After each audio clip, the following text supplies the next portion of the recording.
Assalamualaikum warahmatullahi wabarakatuh. Salam sehat dan bahagia Bapak Ibu guru, calon guru penggerak di seluruh Indonesia. Hadir kembali bersama saya Munati SPD SD, Guru SD Negeri Windusari, Kecamatan Blitang Jaya, calon guru penggerak Angkatan 9 Kabupaten Ogan Komering Ulu Timur. Pada kesempatan kali ini saya akan memaparkan aksi nyata modul 1.4 Budaya Positif.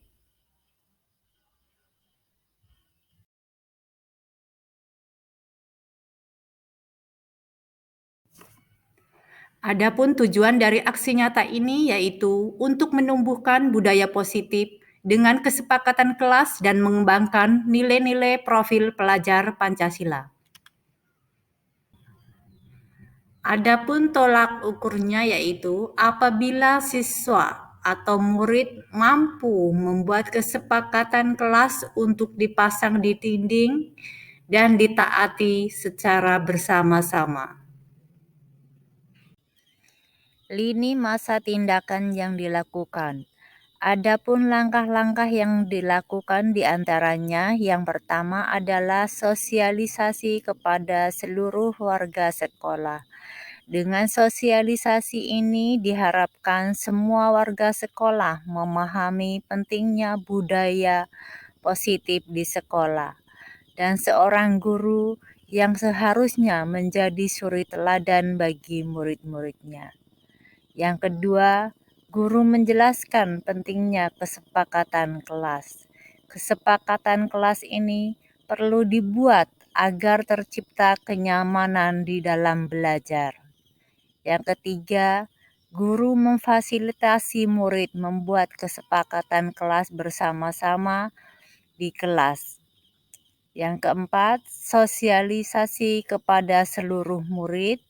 Yang kelima, menumbuhkan dan menanamkan nilai-nilai profil pelajar Pancasila. Yang selanjutnya, mendokumentasikan setiap kegiatan yang menumbuhkan, mencerminkan nilai-nilai profil pelajar Pancasila.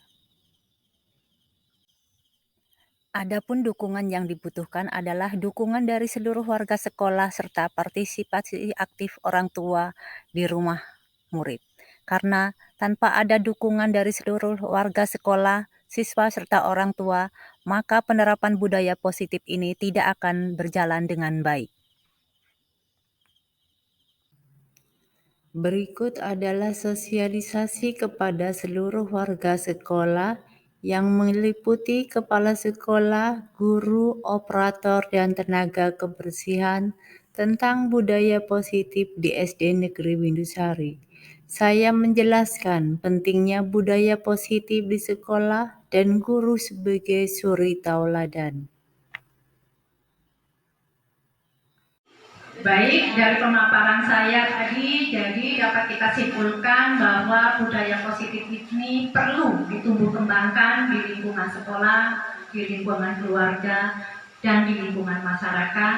Kita sebagai guru hendaknya terlebih dahulu memberikan keteladanan untuk membimbing anak-anak agar hendaknya dicontohkan terlebih dahulu oleh seluruh warga sekolah, terutama kepala sekolah dan dewan gurunya sebagai suri tauladan yang akan memberikan keteladanan kepada murid-muridnya.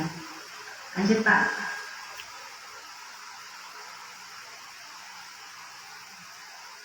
Budaya positif tersebut dapat dijalankan dengan menerapkan konsep-konsep inti seperti disiplin positif, memahami motivasi perilaku manusia, berkaitan dengan hukuman dan penghargaan, posisi kontrol seorang guru, pembuatan keyakinan sekolah atau keyakinan kelas, dan penerapan segitiga restitusi.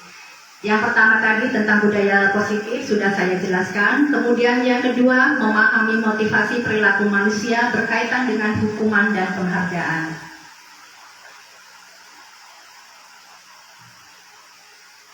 Ya.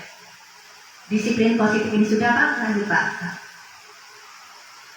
Memahami yang kedua, memahami motivasi perilaku manusia, yaitu yang jadi motivasi anak ini bermacam-macam Bapak Ibu ya. Ada yang pertama yaitu untuk menghindari menghindari ketidaknyamanan hukuman. Jadi banyak anak itu taat terhadap peraturan itu faktor utamanya yaitu rata-rata yang pertama itu satu untuk menghindari ketidaknyamanan atau hukuman. Sebagai contohnya misalnya anak berangkat pagi tepat waktu itu belum ada unsur dari motivasi dari kesadaran sendiri. Jadi anak-anak itu kebanyakan hanya untuk menghindari hukuman. Motivasi yang kedua yaitu untuk mendapatkan imbalan penghargaan dari orang lain. Bisa saja mungkin untuk mendapatkan hadiah ataupun penghargaan.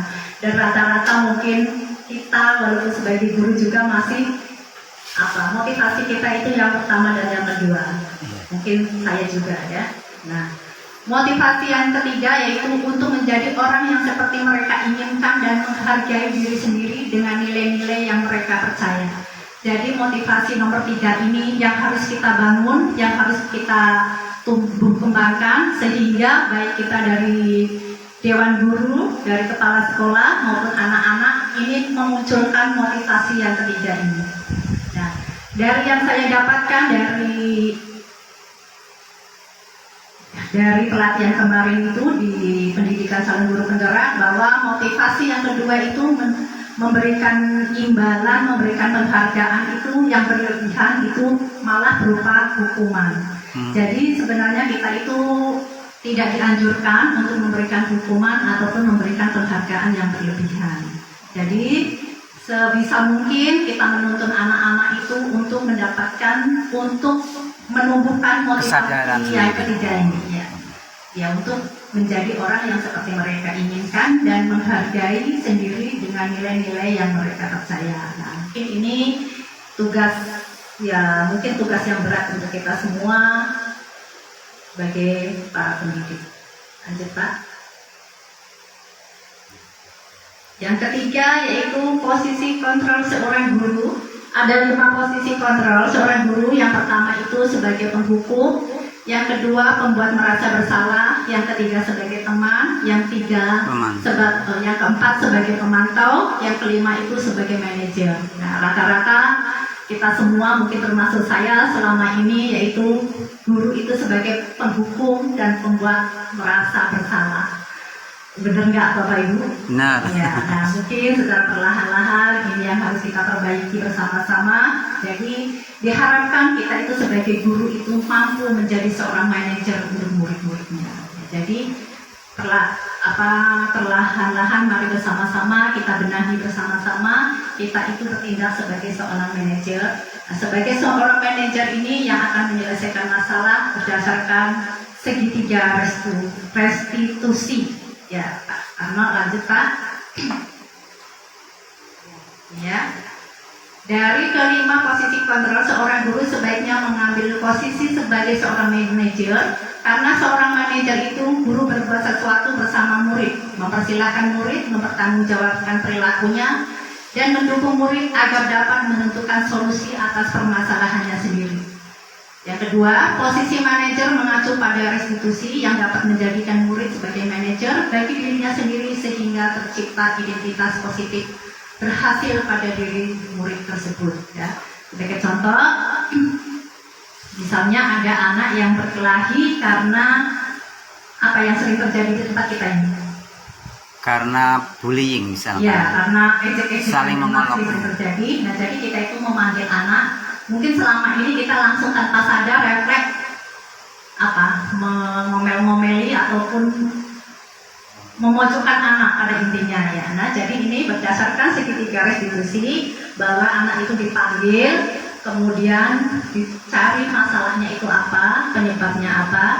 Nah, setelah itu menanyakan kepada anak tersebut tentang keyakinan kelas yang dibuat. Maka jadi dianjurkan kita itu membuat keyakinan kelas atau kesepakatan kelas. Nah, jadi sebelum itu kita membuat peraturan itu berasal dari murid, dari usulan-usulan murid. Kemudian dari peraturan-peraturan itu kita tuangkan menjadi kesepakatan kelas dan keyakinan kelas. Nah, jadi ketika nanti terjadi suatu kasus, jadi kita memanggil anak itu, kita kembalikan lagi kepada kesepakatan yang ada. Lanjut Pak.